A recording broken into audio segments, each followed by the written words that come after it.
প্রথম যে যাত্রাটা শুরু করেছিলাম মাত্র 30,000 টাকা ক্যাশ দিয়ে আমি এটা শুরু করেছিলাম। বর্তমানে আমার খামারে প্রায় 8.5 লক্ষ টাকার মতো ইনভেস্ট করা আছে। বাইরে থেকে কোথাও থেকেও ভরায়নি, এখানেই গেছে। আমার হচ্ছে ইনকিউবেটার আছে, 200 ডিমের প্যারেন্টস আছে, শেড করা আছে, মাংসের কিছু হাঁস আছে। এদের পেছনে খরচ হচ্ছে প্রায় 70,000-এর মতো খরচ হয় আর কি। থাকে মোটামুটি এখানে 35-40% লাভ থাকে। বেকারত্বের গ্লানি থেকে আমরা বেরিয়ে এসে নারী পুরুষ সমন্বয়ভাবে আমরা এই জগতে আসতে পারি। যারা নতুন তাদেরকে বলি যে আপনারা 20 পিস 50 পিস এরকম নিয়ে আগে টেস্ট করেন পরীক্ষামূলক। সেখানে যদি আপনারা ভালো কিছু করতে পারেন তারপর আপনারা নেক্সট টাইম আস্তে আস্তে বাড়ান। আমরা কিন্তু এত দূরে একদিনে আসি নাই, তো আপনারাও একটু একটু করে সামনের দিকে আসেন, তারপর নিজেরাই বুঝতে পারবেন। আসসালামু আলাইকুম দর্শক বন্ধুরা, কেমন আছেন সবাই? দেশ এবং দেশের বাইরে যে যেখান থেকে এই মুহূর্তে আমাদের আজকের এই প্রোগ্রাম দেখছেন সকলকেই স্বাগত জানাচ্ছি।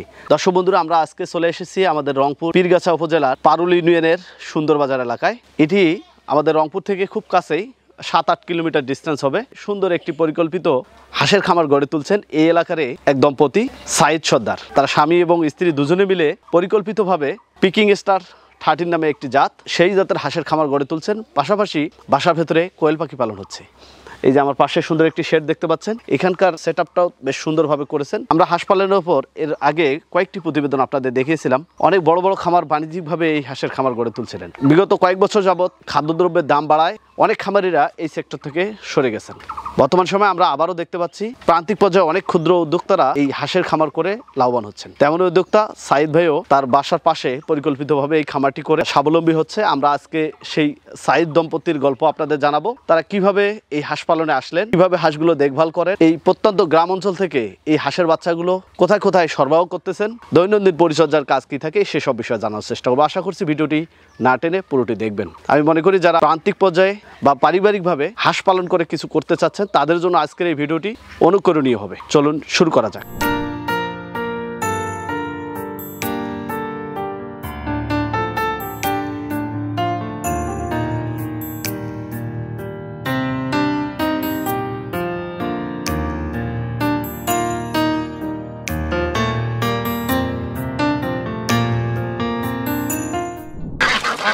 আসসালামু আলাইকুম। ওয়ালাইকুম আসসালাম। কেমন আছেন? আলহামদুলিল্লাহ ভালো আছি। আপনি কেমন আছেন? আলহামদুলিল্লাহ। আপনি সাইদ ভাই তাই না? জি, আমি সাইদ ভাই। কি করতেছিলেন সকাল সকাল? ওই হাঁসকে খাবার দিচ্ছিলাম। ওই সকালবেলা ঘর থেকে ছেড়ে সকালের খাবারটা আমরা দিয়ে থাকি। এখানে কি উপাদান যুক্ত করলেন? এখানে হচ্ছে মানে লেয়ার অন ফিড, যেহেতু এই হাঁসগুলো আমার হচ্ছে ডিমের হাঁস, যার কারণে আমরা হচ্ছে লেয়ার অন ফিডে খাওয়াই। বিভিন্ন জন বিভিন্ন খাবার খাওয়াই, কিন্তু আমি আসলে ওই খাবারগুলো বিভিন্নভাবে ইউজ করে দেখছি। আসলে রেডি ফিডের মতো অত গুণগত মান হয় না। হাঁস তো পালন হয় নদীতে বা পুকুরে, না কিন্তু আপনি একবারে শুকনো জায়গায় করছেন। এই পিকিং স্টার 13 হাঁসটি এমনই একটা জাত যা ডুয়েল পারপাস, মানে শুকনায়, পানিতে, ডিম এবং মাংসের উভয়ের জন্যই করা যায়। আচ্ছা, এই যে এটা কি, এটা এখানে কি করছেন? পানি রাখছি, সেই পানিটা এই পাইপ লাইন দিয়ে আমার ওই পাশের পুকুরে চলে যায়। এই ময়লা পানি যে কিছুক্ষণ আগে পানি দিলাম, আচ্ছা, এই পানিটা আমরা বিকালবেলা আবার ছেড়ে দিয়ে পরিষ্কার করে, মানে সারা রাত হাউসটা শুকনো থাকবে। তাতে হয় কি, ওই পিচ্ছিল হয় না বা কালো শ্যাওলা পড়ে না আর কি। অনেকে এই হাঁস ব্যাপারে অতটা গুরুত্বপূর্ণ সহকারে ধারণা না থাকার কারণে অনেকেই ওই বেইজিংটাকে পিকিং বলে। আসলে পিকিং আর এই পিকিং স্টার 13-এর মধ্যে ডিফারেন্স হচ্ছে, এটার আদি জন্ম উৎপত্তি হচ্ছে আমেরিকা থেকে ফ্রান্সের একটা কোম্পানি এই ব্রিডটা তারা ক্রস করে আমাদের বাংলাদেশে একটা কোম্পানি আছে, তারা এটাকে হচ্ছে ইম্পোর্ট করছে। শরীর চৌগাছায় ওনাদের তার কাছ থেকে আমি এই একদিনের বাচ্চা সংগ্রহ করে এখানে প্যারেন্টস করছি আর কি। বিস্তারিত আরো জানবো। এখানে হাঁস কতগুলো আছে? আমার হচ্ছে প্যারেন্টস 200-র মতো আছে এখানে। এই যে এখানে ডিম পারছে মনে হয় একটু ডিম। হ্যাঁ, এই যে সকাল সকাল ছেড়ে দেওয়ার কারণে ওরা একটু ডিম পারছে। আচ্ছা, তবে তবে হাঁস যে এরা ডিম দেয় 24 ঘন্টা পর ডিম দেবে, যে টাইমে ডিম দেবে ওই টাইমে আসলে ডিম দেয় ওরা। ডিমের সাইজও তো অনেক বড়। হ্যাঁ, এর এক একটি ডিমের ওয়েট হয়ে থাকে 70 থেকে 100 গ্রাম পর্যন্ত হয়ে থাকে একটা ডিম। হ্যাঁ, একটা ডিম। এই পাশে তো ভাবি ডিম তোলা শুরু করে দিছে। আসসালামু আলাইকুম। ওয়ালাইকুম আসসালাম। ভালো আছেন? এই তো আলহামদুলিল্লাহ। সকাল সকাল ডিম তোলা হচ্ছে তাই না? হ্যাঁ। সেটাও কি ডিম পারে? হ্যাঁ, সেটাও পারে, যেহেতু সকালবেলা ছাড়া হয়, এখানেও পারে। ওই যে ওই পাশে ডিম পড়ে আছে। চলেন একটু আপনার সাথে ডিম তুলি। আর কোথায় কোথায় পড়ে আছে। তো ভাবি ভাই তো এটার সাথে জড়িত, আপনি এটার সাথে কিভাবে সম্পৃক্ত হলেন, না একই সাথে দুজনের পরিকল্পনা ছিল? একই সঙ্গে দুজনে খামার করার পরিকল্পনা আসলে সে ধরনের ছিল না।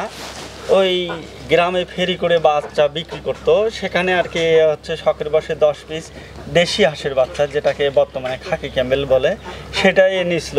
আমি বাজার থেকে এসে দেখি ও নিচে 10 পিস আচ্ছা। পোষার জন্য। মানে হাঁসের মাংসটা আমার এতটাই ফেভারেট, সে আমাকে খুশি করার জন্য সে দেশি হাঁস পুষে কয় আমরা এখান থেকে জবাই করে খাবো। এই হাঁসের খাদ্য কিনতে গিয়ে দোকানে যায় দেখি এই হাঁসের অ্যাড, এই তখনই আর কি এই হাঁসটা হচ্ছে এক ডিলারের মাধ্যমে পেলাম, সেখান থেকে 50 পিস নিয়েই বর্তমানে আর কি এত দূরে আসে। এই হাঁসের যেহেতু ওয়েট ভালো 3 কেজি প্লাস, আবার হচ্ছে ডুয়েল পারপাস দুটাই হচ্ছে, তা দেশি পুষলেও তো পরিশ্রম করা লাগবে, তা শ্রমটা এটাতেই দেই, দেখি যদি ভালো কিছু পাই। সেখান থেকে 20 পিস আমি ডিমের জন্য রাখলাম। তারপর দেখলাম যে ডিমের পার্সেন্টেজ ভালো, তারপর ভাবলাম যে বিজনেস করা যায় কিনা। তারপর শখের বসে আমি ওই পেজটা খুললাম আর কি। পেজটা মূলত দেখাশোনা আমি করি।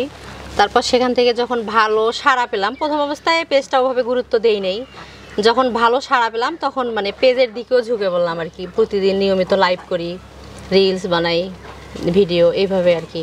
এখন আমাদের বেশিরভাগ মানে কাস্টমারেরা মানে পেজের মাধ্যমেই সেলও দিচ্ছি, তারাও আমাদের পেজের মাধ্যমেই নক দিচ্ছে। মানুষের একটা বিশ্বাস যে ওখানে গেলে মাংসের হাঁস পাবো, কাস্টমার নষ্ট করতে চাই না, সেজন্য আমরা মাংসের হাঁসও সবসময় রাখি। এই ফেসবুক পেজে নামটা দিয়েছেন ভাই ভাবির হাঁসের খামার, এটা চমৎকার একটা আইডিয়া এবং ক্রিয়েটিভ একটা চিন্তা ছিল আপনার মাথায়।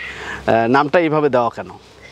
নামটা আসলে প্রথম অবস্থায় মানে চিন্তিত ছিলাম যে নামটা কি দেব, যে কোনো একজনের নেম দিয়ে শুরু করতে চাইছিলাম। তো আপনার ভাই বললো যে না, কোনো কিছুর আসলে নাম দিয়ে বিজনেস করা এটা ঠিক না। তা যেহেতু আমরা হাজব্যান্ড ওয়াইফ দুইজন সমন্বয়ে এটা, এজন্য দুইজনের আর কি ভাই ভাবির হাঁসের খামার, চমৎকার, এভাবেই দেয়া। তো ভাবি আপনি ডিম তুলতে থাকুন, আমি ভাইকে নিয়ে আরেকটু কথাবার্তা বলি। আচ্ছা ঠিক আছে। আরামের সাথে। হ্যাঁ, এই যে খেয়ে দিয়ে এখন এরা রেস্টে থাকবে, আবার ওদের খাবারের সময় হলে এরা উঠবে। এই যেহেতু সকালের খাবার শেষ, এদের কয়বার খাবার দেন দিনে? দিনে 3 বার খাবার দেই। 3 বার? হ্যাঁ। দৈনিক কত গ্রাম পর্যন্ত খাবার খেতে পারে এরা? এদের আসলে দেশি হাঁস খায় 140 থেকে 50 গ্রাম, বেইজিংটা খায় 170 গ্রাম। আর এদেরকে আমি ওই বেইজিংয়ের আকারে দিছিলাম। আসলে এই হাঁসটার তো বর্তমানে বাংলাদেশে কোনো ট্রেনিং ইনস্টিটিউট বা কোনো কৃষি কর্মকর্তা বা প্রাণী সম্পদ এ ধরনের তাদেরও এর ওপর অভিজ্ঞতা নাই। তবে আমার যখন ডিমের পার্সেন্টেজ ওঠা নামা করতে ধরলো, তখন আমি দিন দিন খাবার বাড়াই দিতে দিতে বর্তমানে এদের দৈনিক 200 গ্রাম করে খাবার দিয়ে এটা থাকি। আপনার শিডিউলে আপনি দিন? হ্যাঁ হ্যাঁ, 200 গ্রাম। তাতে এখন ইনশাল্লাহ ডিম 80+ থাকে। একটা হাঁসকে একটু ধরা যাবে, ওজন কেমন হয়েছে হ্যাঁ দেখতে? হ্যাঁ, অবশ্যই ধরা যাবে।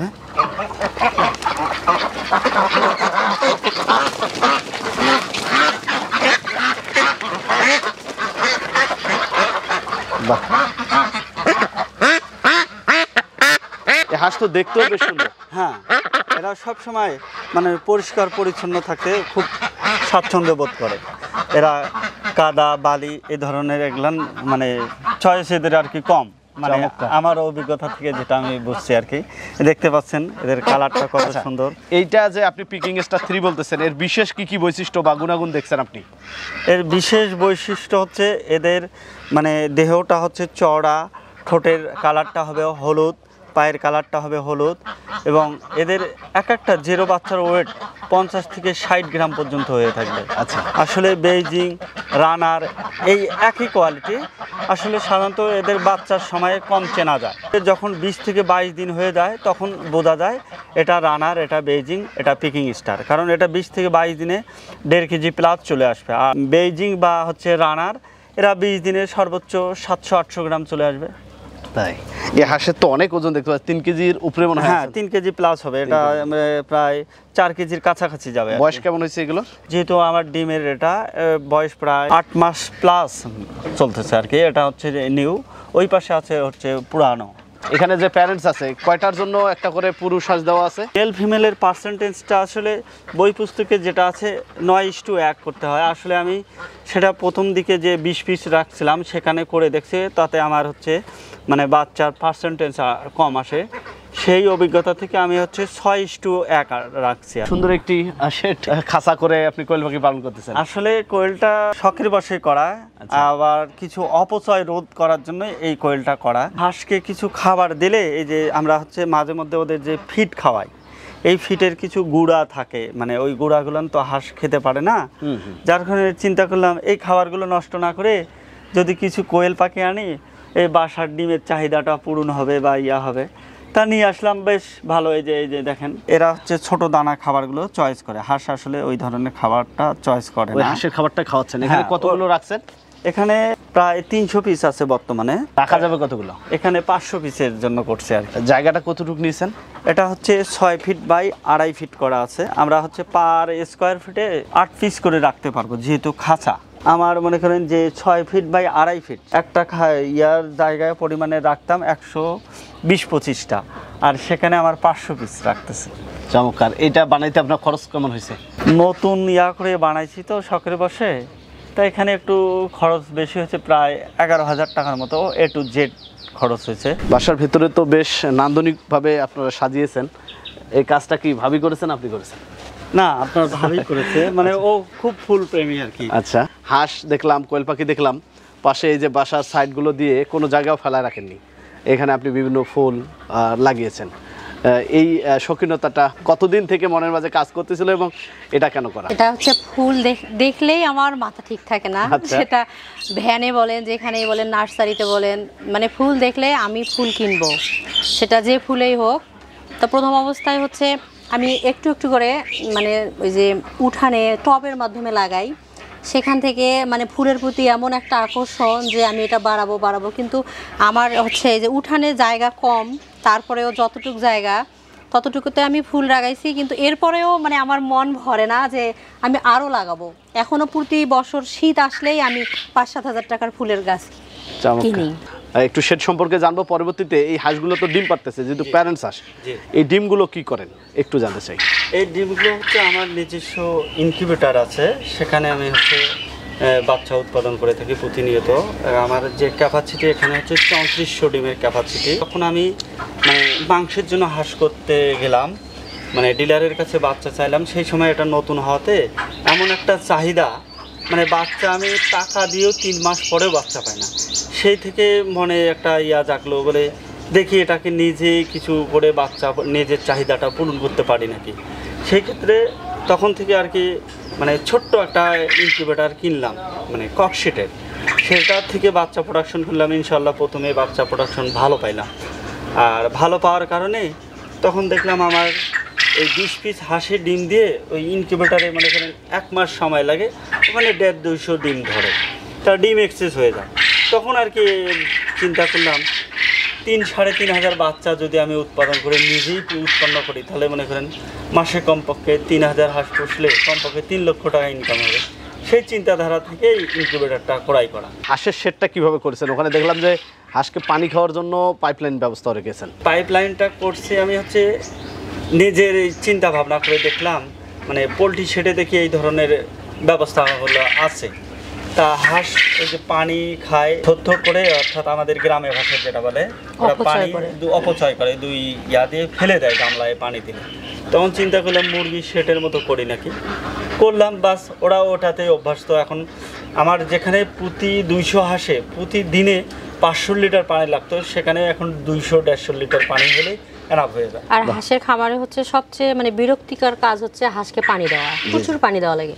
দেখা যায় যে শীতের দিনেও আপনার ওই কম্বলের মাছ থেকে বের হয়েও কিন্তু রাত বিরাতে আপনার পানি দেওয়া লাগে। তা আমরা এই যে সিস্টেমটা করছি এখন লিপেল ড্রিঙ্কার, এখানে আমাদের ওই কষ্টটা আর নেই। হাঁসের তো বিভিন্ন সময় রোগবালাই হয়, এগুলো ট্রিটমেন্টগুলো কতটুকু জেনেছেন? যেহেতু ডিজিটাল প্রযুক্তির সাথে আছেন, বিশেষ করে মিডিয়ার সাথে সবসময় অ্যালার্ট থাকা হয়। হাঁসে কি কি রোগবালাই হয়েছিল বা হয়, এর ব্যবস্থাপনাগুলো কি গ্রহণ করেন? এই হাঁসের রোগ প্রতিরোধ ক্ষমতা খুব ভালো। সাধারণত আমরা 4টা ভ্যাকসিন করি। আর হচ্ছে শীতকালে খুব একটা রোগবালাই নাই, গরমকালে একটু প্যারালাইজড, তারপর ঠান্ডা, জ্বর, সর্দি, এই মানে তারপরে হচ্ছে আপনার ওই যে মাথা ঘুরে আর কি, এই ধরনের আর কি। খুব একটা জটিলতার সম্মুখীন আমরা হই নাই। শুধু ভ্যাকসিন শিডিউলটা ঠিক আছে? হ্যাঁ, ভ্যাকসিনটা আমরা নিয়মিত, যেহেতু আমাদের ডিমের হাঁস, এই ভ্যাকসিনটা আমরা নিয়মিতই দিই। কৃষিতে কি আর কিছু করা হয় না এই হাঁস পালনের সাথেই শুধু সম্পৃক্ত? হাঁস আছে, পাশাপাশি আমার হচ্ছে কৃষি আবাদি জমি আছে। দুজন মিলে অক্লান্ত পরিশ্রম করে খামারটি পরিচালনা করতেছেন। যদি একটু বাণিজ্যিক পরিকল্পনা বা বাণিজ্যিক হিসাব নিকাশের দিকে আসি, মাস শেষে পরিশ্রম করে কিন্তু অর্থ না পেলে সেটা কাজের আনন্দ থাকবে না। তো এই যে 2 বছর থেকে খামার করতে এসে কেমন ইনভেস্ট হয়েছে এবং প্রতি মাসে এখানে শ্রম দিচ্ছেন, সময় ব্যয় করেন, আয় ব্যয় কেমন হয়? ইনশাল্লাহ মোটামুটি আয় ব্যয় হয়।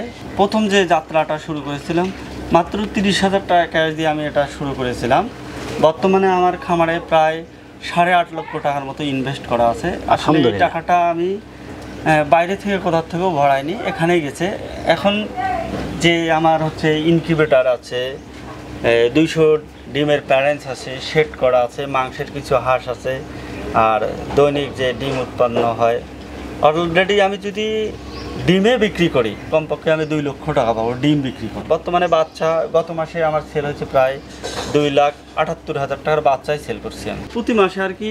এদের পেছনে খরচ হচ্ছে প্রায় 70,000-এর মতো খরচ হয় আর কি। আচ্ছা, থাকে মোটামুটি এখানে 35-40% লাভ থাকে।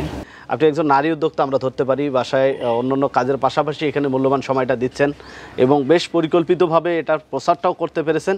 এই দিক থেকে আমি বলবো যে আপনারা দুজনেই সফল। এই সফলতার জায়গা থেকে একটু বলবেন, আমাদের দেশে অসংখ্য নারী উদ্যোক্তা ভাই ভাবিরা রয়েছে যারা কৃষিতে কিছু করতে চায়, বিশেষ করে অল্প পুঁজি ইনভেস্ট করে এই ধরনের হাঁস পালন করেও নিজের ভাগ্যের পরিবর্তন ঘটানো যায় কিনা। আমাদের যারা দর্শক আছে তাদেরকে বলবো যে চাকরির পিছনে কিন্তু এক সময় আমরাও ঘুরছিলাম। বেকারত্বের গ্লানি থেকে আমরা বেরিয়ে এসে নারী পুরুষ সমন্বয়ভাবে আমরা এই জগতে আসতে পারি, খারাপ কিছু না। যারা নতুন তাদেরকে বলি যে আপনারা 20 পিস 50 পিস এরকম নিয়ে আগে টেস্ট করেন পরীক্ষামূলক। সেখানে যদি আপনারা ভালো কিছু করতে পারেন তারপর আপনারা নেক্সট টাইম আস্তে আস্তে বাড়ান। আমরা কিন্তু এত দূরে একদিনে আসি নাই।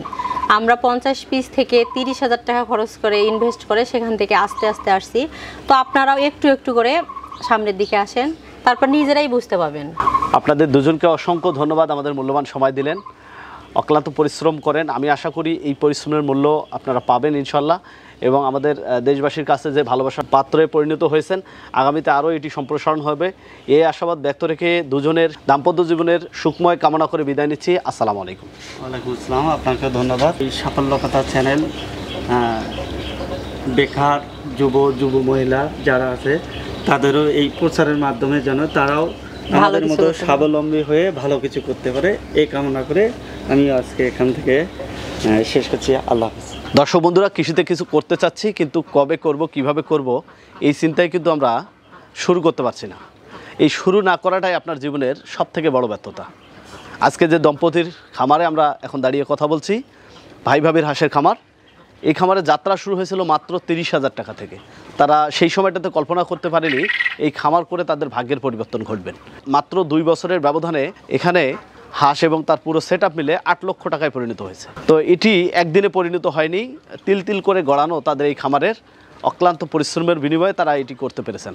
আমি মনে করি আমাদের সারা দেশেই অসংখ্য প্রান্তিক পর্যায়ে উদ্যোক্তারা রয়েছে যারা কিছু করতে চাচ্ছেন সামান্য পুঁজি ইনভেস্ট করে।